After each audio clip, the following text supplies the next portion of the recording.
आज पूरा विश्व 4 बड़ी समस्याओं से जूझ रहा है। बढ़ती जनसंख्या।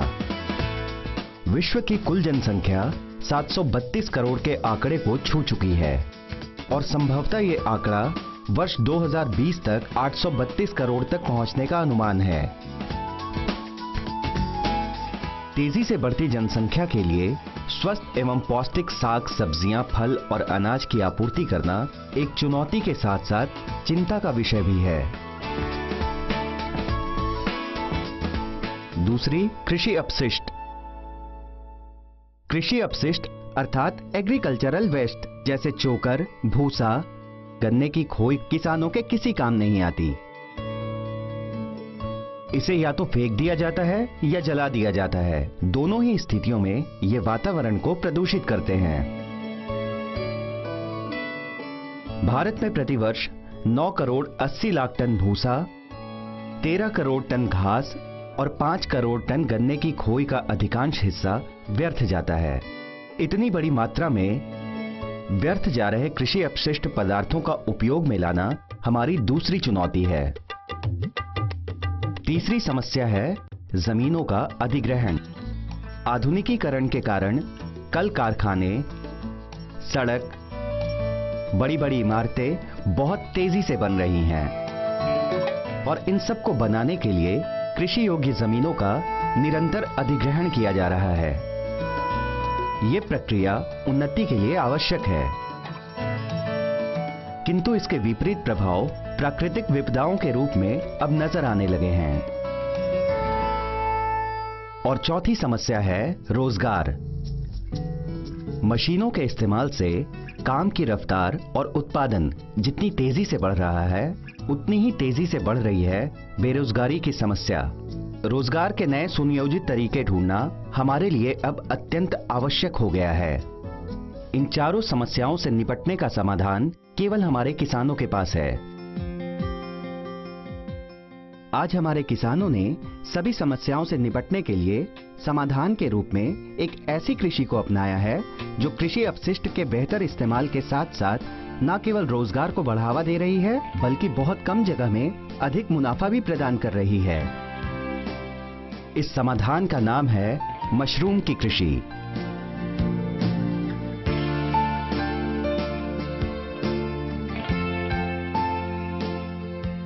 जी हां, आज का हमारा विषय है मशरूम की कृषि, जो खुम्ब या कुकुरमुत्ता के नाम से भी प्रचलित है।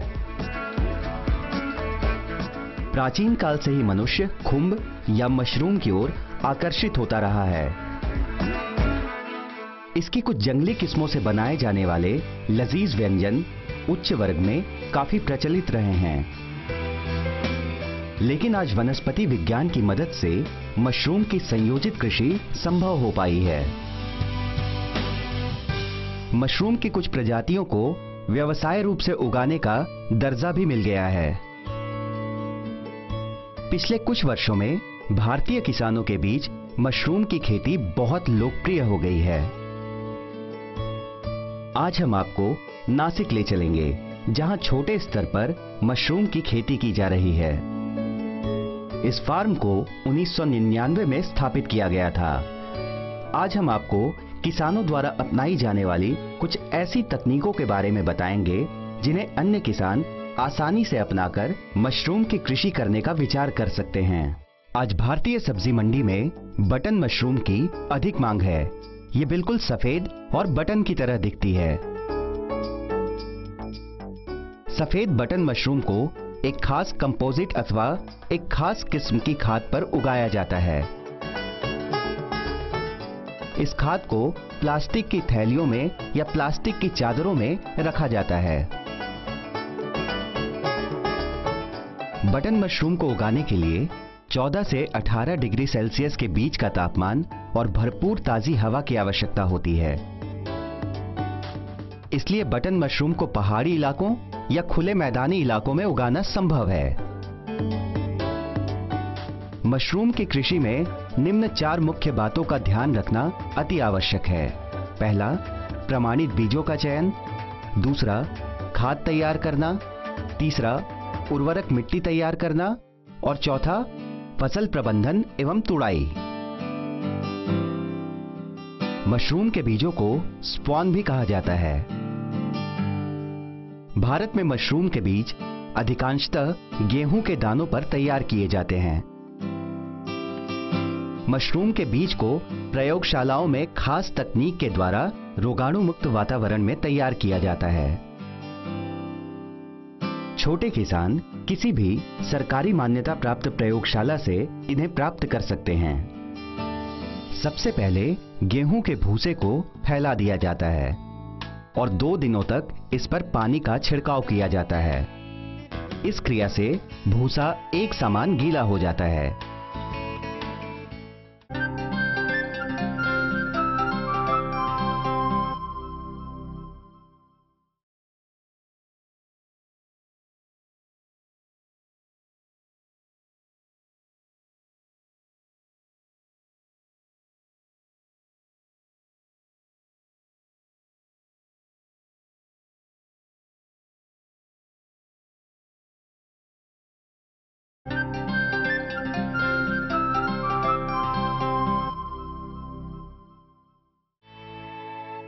रोग मुक्त बीज या स्पॉन दिखने में बिल्कुल सफेद होते हैं और इसमें कोई भी काला या रंगीन धब्बा नहीं होता।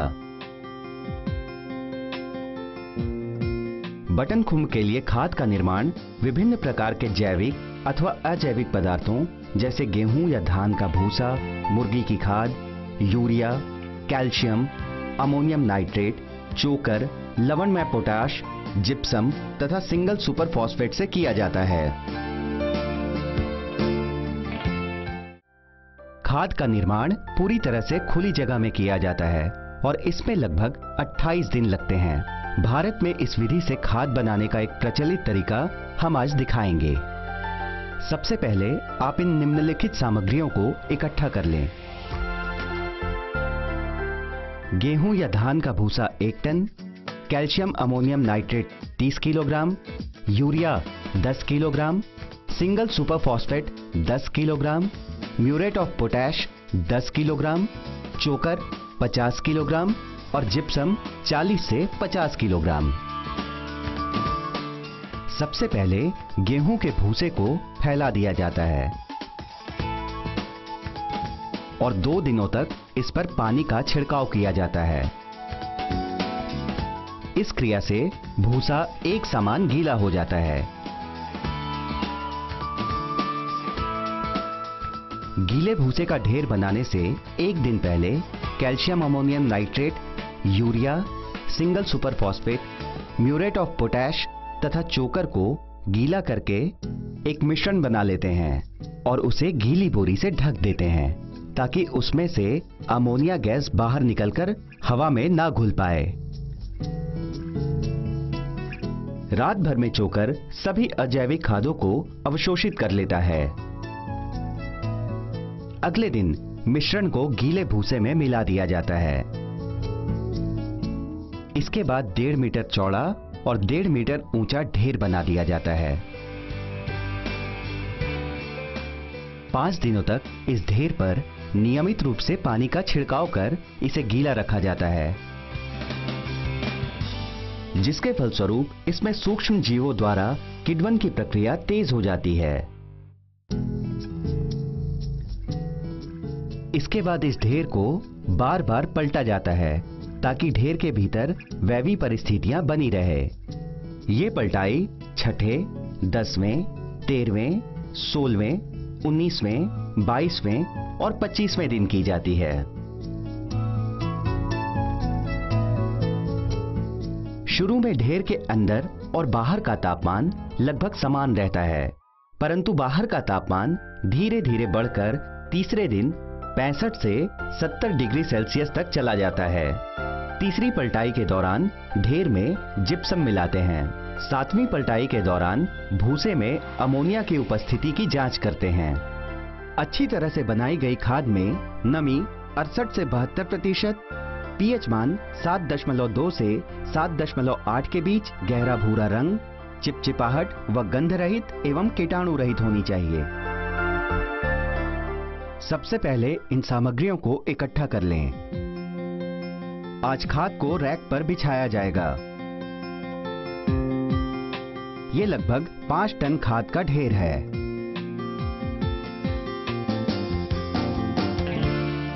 आज इन्हें एक बड़े कक्ष में लगभग 120 रैक में डाला जाना है।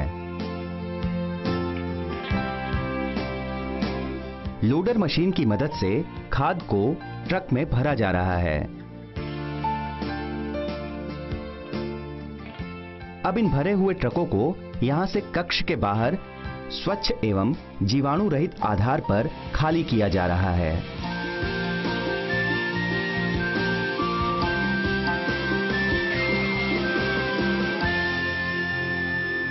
अब तैयार खाद को रैकों में डाल दिया जाता है। रैक बनाते समय प्रति क्विंटल 500 ग्राम स्पॉन को भी मिलाकर इसकी बिजाई कर दी जाती है। स्पॉन को 2 से 3 परत में मिलाते हैं जिससे भविष्य में अच्छा उत्पादन मिल सके। अब इस पर लाल मिट्टी, जैविक खाद और कोकोपीट की एक परत चढ़ा दी जाती है। यदि आप ध्यान दें तो ये कक्ष कोई साधारण कक्ष नहीं है। इस कक्ष की बनावट कुछ इस प्रकार रखी गई है कि इसके अंदर सूर्य की किरणें बिल्कुल प्रवेश ना कर सकें। साथ ही इस कक्ष में तापमान को नियंत्रित करने के लिए वातानुकूलित उपकरण और रेचक पंखे भी लगाए गए हैं। मशरूम की सफल कृषि के लिए कक्ष का चयन करते वक्त इन बातों का ध्यान रखना अति आवश्यक है। मशरूम कल्टीवेशन ये थ्रोट ये क्रॉप है। ये आर्टिफिशियली क्लाइमेटली क्रिएट करके हम मशरूम कल्टीवेशन करते हैं। ऑलमोस्ट हमारे देखिए 1 एकड़ में हम जो है मशरूम को जो है डेवलप किया हुआ है। तो इसमें जो है ऑलमोस्ट पर एनम 1 साल के लिए जो है 360 टन जो है प्रोडक्शन जो है देते ही। 360 टन का जो प्रोडक्शन का मतलब हिसाब लगाएंगे हम, मतलब 120 रुपये के हिसाब से ये 4.5 करोड़ तक जाते हैं। बाकी जो है अभी कैसे क्लाइमेट वगैरह जो रहते हैं, बाकी अभी जो आज का जो कंडीशन में जो क्लाइमेट कंडीशन है बहुत ज़्यादा उत्तर पुतल है। तो उसके हिसाब से ये आर्टिफिशियल क्लाइमेट क्रिएट करके हम जो मशरूम कल्टीवेशन कर रहे हैं। जो थ्रोट ये किसी के डिपेंड रहने जरूरत नहीं पड़ता बगैर क्लाइमेट के लिए स्पेशली। मतलब जो है वाटर कंजम्पशन कम रहते हैं इसका, मतलब बाकी क्रॉप के लिए वाटर का जो है बहुत ज़्यादा कंजम्पशन रहते हैं, मतलब रिक्वायरमेंट रहते हैं। इसमें जो है मशरूम कल्टीवेशन के लिए कम वाटर कंजम्पशन में भी मशरूम कल्टीवेशन अच्छे होते हैं। इस रैक पर समय समय पर पानी का छिड़काव करना अत्यंत महत्वपूर्ण है।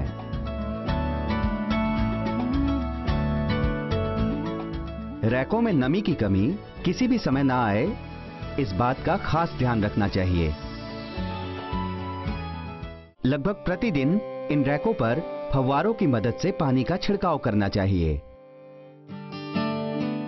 मशरूम 90% पानी ही होता है, इसलिए पानी की कमी के कारण ये कृषि के पहले चरण में ही नष्ट हो सकते हैं। मशरूम के रैक पर आरओ मशीन द्वारा विपरीत परासरण की प्रक्रिया से उपचारित स्वच्छ पानी को ही डाला जाता है ताकि रैक पर किसी भी स्रोत से रोग पैदा करने वाले कीटाणु ना आ सकें। कक्ष का तापमान 16 से 20 डिग्री सेल्सियस पर निर्धारित कर दिया जाता है। तैयार खाद को 25 डिग्री सेल्सियस के तापमान पर बनाए रखना होता है। तापमान 25 डिग्री सेल्सियस के आसपास नियंत्रित करने से खाद में 12 से 15 दिनों में फफूंदी पूरी तरह से फैल जाती है और फिर खाद सफेद दिखने लगती है। अब कमरे का तापमान लगभग 25 डिग्री सेल्सियस और आर्द्रता को 90% पर निर्धारित कर दिया जाता है, जिसके फलस्वरूप कवक से नन्हे मशरूम दिखने लगते हैं।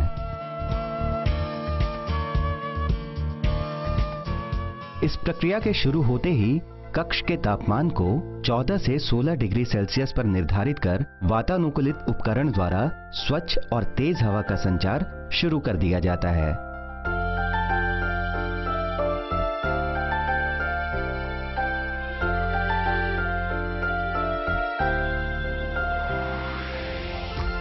सबसे पहले बटन मशरूम को हाथ में दस्ताने पहनकर सावधानी पूर्वक तोड़ लिया जाता है। उसके बाद तेज छुरी की मदद से मशरूम के निचले भाग की छटाई कर दी जाती है।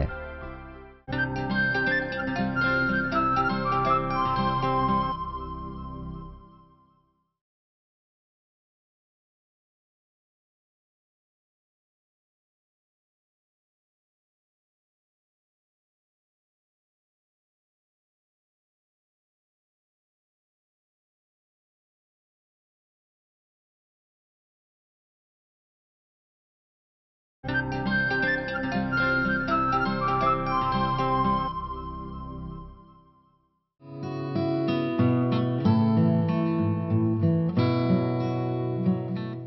का विकास शुरू हो जाता है।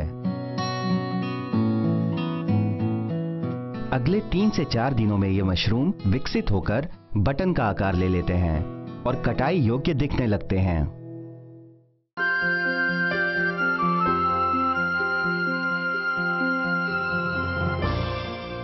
बटन मशरूम का फलन 40 से 50 दिनों तक चलता रहता है और हर 7 दिनों के अंतराल में इसकी तुड़ाई की जाती है। आज इस कक्ष में बटन मशरूम की तुड़ाई चल रही है। ये महिलाएं मशरूम की कटाई, छटाई और पैकिंग हाथों हाथ कर रही हैं। सबसे पहले बटन मशरूम को हाथ में दस्ताने पहनकर सावधानी पूर्वक तोड़ लिया जाता है। उसके बाद तेज छुरी की मदद से मशरूम के निचले भाग की छटाई कर दी जाती है। अब इसे अंदाजन 200 ग्राम की पैकिंग ट्रे में भर दिया जाता है। इस काम में निपुण ये महिलाएं सावधानी पूर्वक तेजी से इस काम को कर रही हैं। इन छोटे डब्बों को फिर जालीदार क्रेट में भरकर पैकिंग कक्ष में ले जाया जाता है। पैकिंग कक्ष में हर एक ट्रे का वजन किया जाता है। वजन ज्यादा या कम होने पर अतिरिक्त मशरूम को डाल या निकाल कर 250 ग्राम के आंकड़े को सुनिश्चित कर लिया जाता है। ये किसान इस बात का ध्यान रख रहे हैं कि पैकिंग के दौरान मशरूम को कोई नुकसान ना पहुंचे। इसके बाद कन्वेयर बेल्ट की मदद से हर एक पैकेट को सील कर दिया जाता है। कन्वेयर बेल्ट के होने से समय और परिश्रम दोनों की बचत होती है। जिन कारखानों में आधुनिक तकनीक की व्यवस्था ना हो, वहां इस कार्य को हाथों से किया जा सकता है। एक साइकिल जो होते हैं, मतलब 80 डेज का साइकिल है जो है, इसमें जो थ्रू आउट ईयर आपको जो है एक प्रोडक्शन रेगुलरली आपको फ्रीक्वेंसी में मिलते हैं। बड़े गत्तेदार डब्बों में अब इन ट्रे को एक साथ सावधानी पूर्वक रखकर पैक किया जाता है। अब इस बड़े डब्बों को विविध वस्तु भंडारों और थोक विक्रेताओं के पास भेज दिया जाता है। इन दृश्यों में मशरूम की एक खास तरीके की पैकिंग की जा रही है। ये किसान बटन मशरूम को टुकड़ों में काटकर और डब्बे में पैक करके सीधे होटलों में पिज्जा बनाने के लिए भेज देते हैं। अभी इसका मार्केटिंग के सिर्फ ऑल ओवर इंडिया में अच्छा मार्केटिंग है। अच्छा, जो मॉल्स से अभी नए मॉल्स आ रहे हैं, होटल में से पहले से शुरू से रिक्वायरमेंट है होटल्स का। बाद में जो है अभी कैसे पहले जो बहुत सारा जो कंपनी जो है मशरूम कल्टीवेशन करता था, एक्सपोर्ट करते थे, 100% एक्सपोर्ट ओरिएंटेड कंपनी था। आज के डेट में जो है 100% एक्सपोर्ट ओरिएंटेड कंपनी भी रिवर्स होकर इंडिया में जो सेल कर रहे ज़्यादा। एक्चुअली इंडिया में इतना जो रिक्वायरमेंट है अभी हम जो फुलफिल नहीं कर पाते हैं। एक साइकिल जो होते हैं, मतलब 80 डेज का साइकिल है जो है, इसमें जो थ्रू आउट ईयर आपको जो है एक प्रोडक्शन रेगुलरली आपको फ्रीक्वेंसी में मिलते हैं।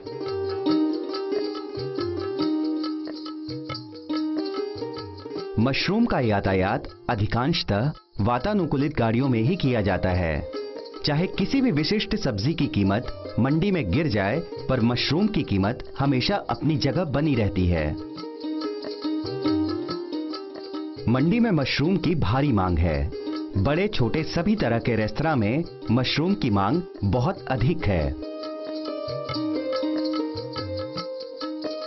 आज सरकारी विद्यालयों में दोपहर के खाने में प्रोटीन युक्त मशरूम का इस्तेमाल भारी मात्रा में किया जा रहा है।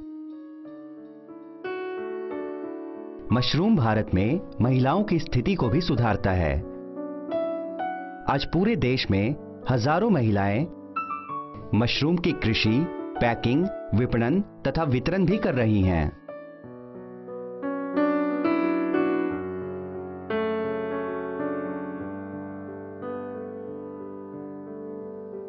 मशरूम की खेती के माध्यम से हमारे देश के किसान और देश का नौजवान वर्ग भी उन्नति की ओर कदम बढ़ा रहा है।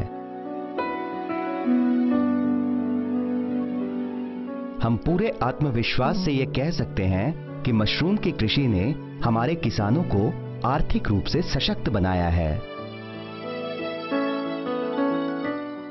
पिछले कुछ वर्षों में मशरूम का इस्तेमाल भारत में बहुत तेजी से प्रचलित हुआ है।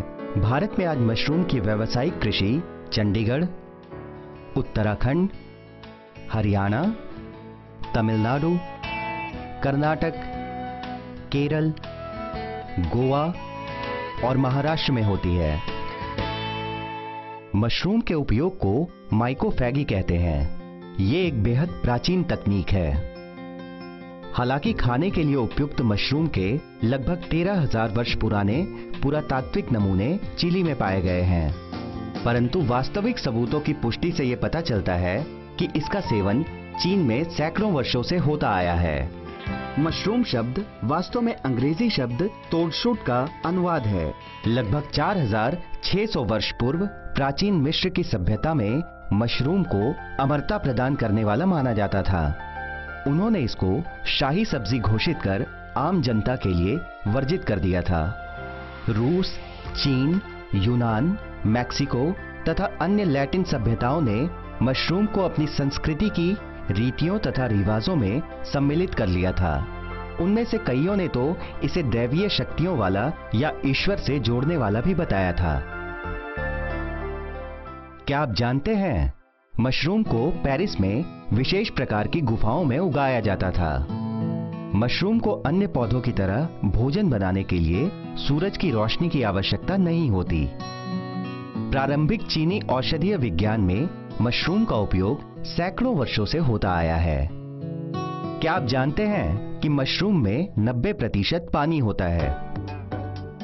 चीन विश्व में मशरूम का सबसे बड़ा उत्पादक है, पूरी दुनिया की कुल खपत का आधे से भी ज्यादा। मशरूम की कुछ किस्में विषैली भी होती हैं, जिनमें से कुछ तो दिखने में भी समान होती हैं।